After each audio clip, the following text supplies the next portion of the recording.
Hey guys, a while ago I heard about this temple in south of India called the Kailasa temple, which is carved into the hill, and I had to come and see it.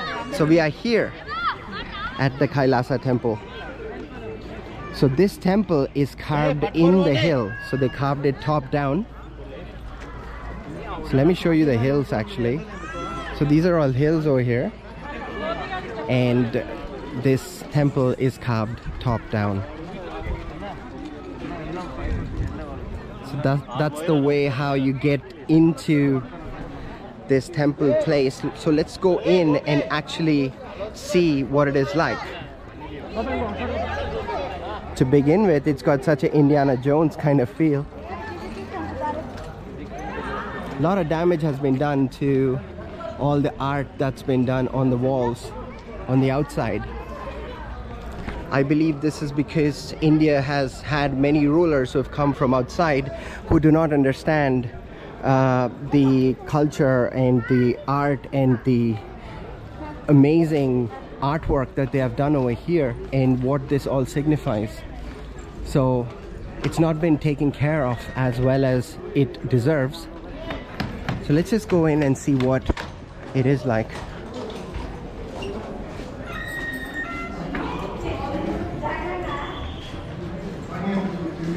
So mind you, this was one big piece of rock which was carved from top down.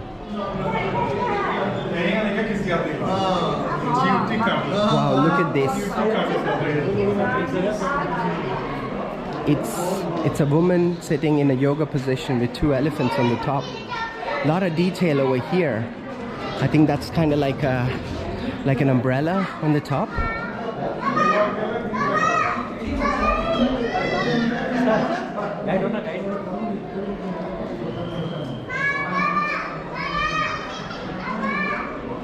That looks like a massive elephant statue with its trunk broken. Beautiful pillar with a lot of art on it.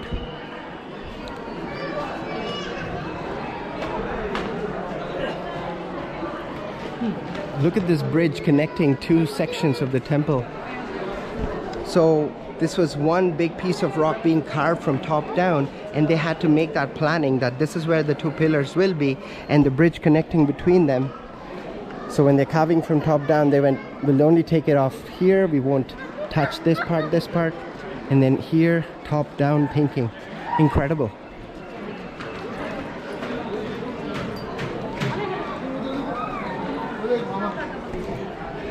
A lot of sensual what do we call it, artwork over here. If you think about it, the India now is very non-sensual. Everything is like, you know, guys have a separate section, women have a separate section on the trains, etc. But back in the old days, India was a bit more sensual. Because I believe back in the day, if you go through the old books of India, we used to kind of see sex as a way to attain enlightenment, and people were a bit more open about their sexuality. If you notice these statues, her breasts are kind of taken off. This is because the rulers who came to India, could be the Islamic rulers or whoever they have come, they couldn't understand what this is, and they couldn't accept it being so sensual, so they've taken all that off. But they couldn't damage the actual structure of the statue. It's because it's pure rock, and maybe they didn't have dynamite or anything, or they would have used it. So much sensual artwork over here as well. Loads of story depiction on the top. Wow. Just imagine for this place to be hollow, the amount of rock they had to get it out of this place. So they still don't know how they managed to get all this rock out of this place.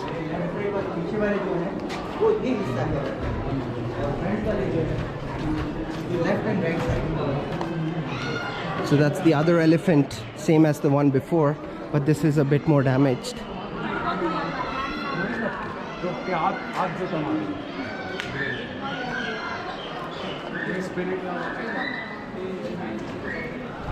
It's 2 floors. We are on the ground floor. Let's go on the top floor over there and see what it is like.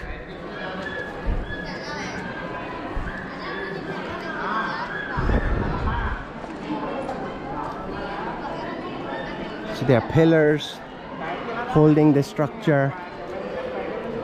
Let's go and have a look over here.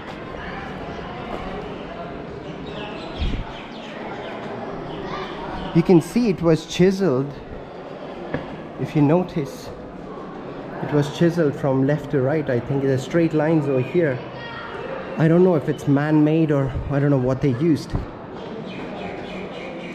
It looks like some sort of a support structures used to be in there. Oh, look, let's see. It looks like a story depiction over there.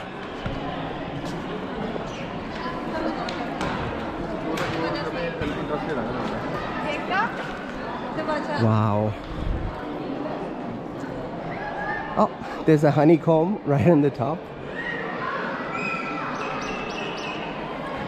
A beehive, actually. I can see Lord Hanuman in here. I think that is Lord Hanuman there.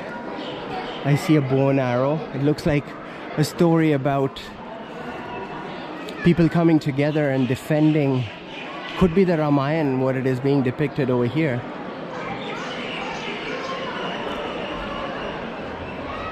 Wow. Again, they were carving it top down. Maybe they took the whole thing off and then did the sculpture carving on top of the rock. Elephants. Tusks are chipped off. Trunks are taken off. A lion. Amazing, really. Look how this place, just imagine all this was actually pure rock. Wow, man, of rocks they must have hurled.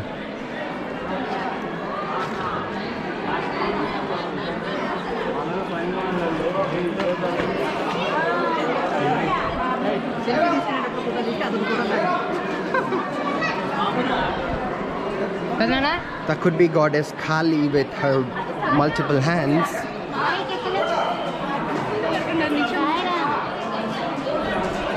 The thing with the Indian religion is it's so old, it's not something we could relate with the Christian or the Muslim kind of religion, because in the Christianity and in the Islam, which root from, I think, from the Judaism roots, Satan is separate and God is separate.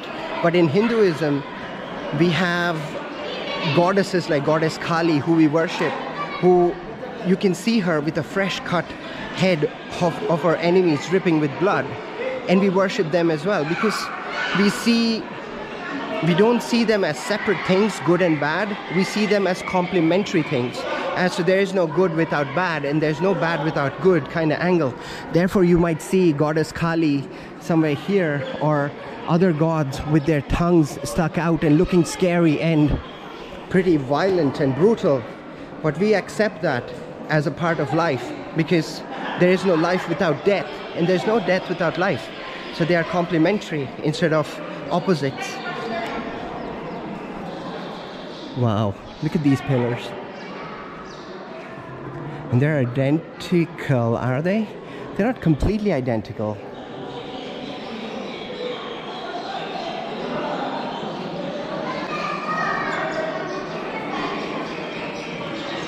So that's the ground floor. Let's go to the top floor and see what it is like. There must be a staircase somewhere here.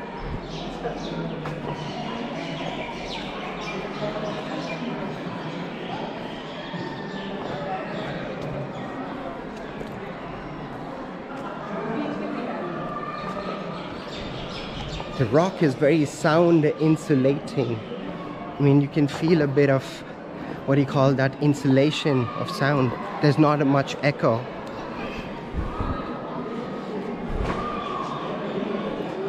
Wow, what kind of animal would this be?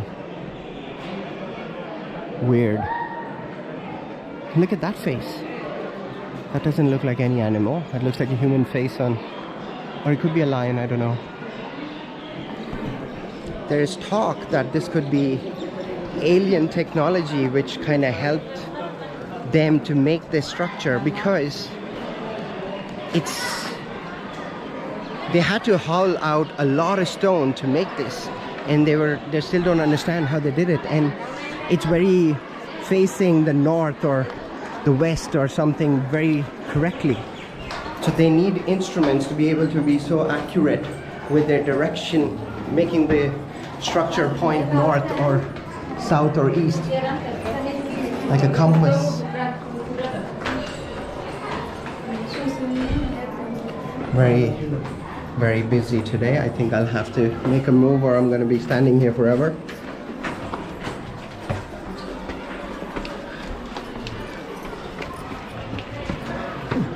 There seems to be a temple over there.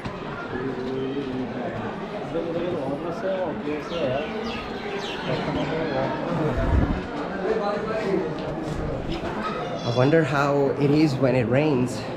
How is there a drainage system over here?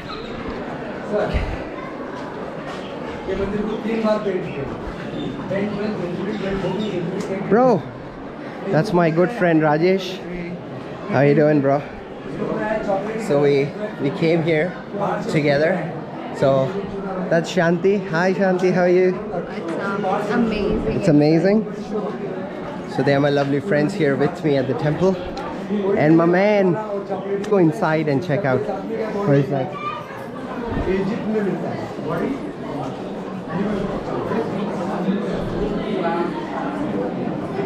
Wow.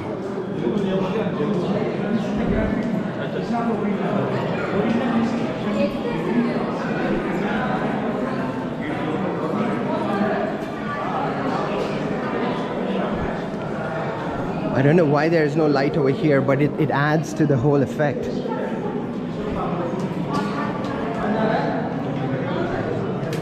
Let's go check out what is there.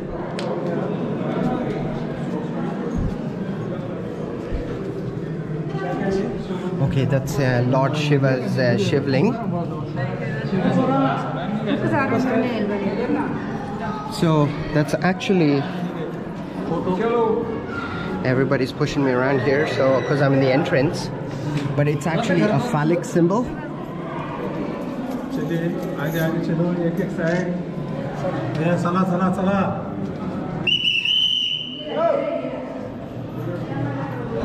So that statue is, oh, there you can't see the steps at all. There it is. So this statue signifies Lord Shiva, and Lord Shiva is seen as a symbol for life itself, because that statue signifies copulation, because it signifies the male organ and the female organ coming together and creating life. That's what the Shivling signifies. So it comes from a time, like I said, where sex was not seen as a bad thing. It was accepted as a part of life, and Lord Shiva's statue signifies that. So let's get out and see what's on the other side. So this place is shrouded with Hindu scriptures and their thinking back in the day. They were very open people who understood what it is to be a human being and accepted the different sides of a human being, like the bad sides as well, which we think are bad right now, like the need for sex or to be jealous or to be envying something. Now they see them all as feelings which God has given us, and they're there for a reason, and they're not painted in bad light. Like I said, good and bad are complementary, not opposites.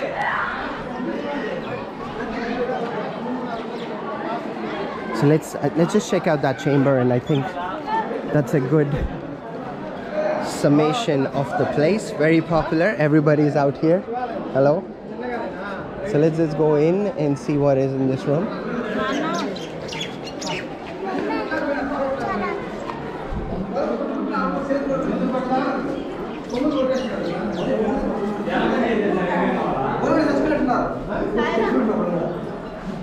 So that's the statue of God Nandi. It's a sign. It's a symbol of a. It's an image. What do you call it? A statue of a cow. Now, cow is very sacred in India because it helps life by every part. Everything that the cow does helps life.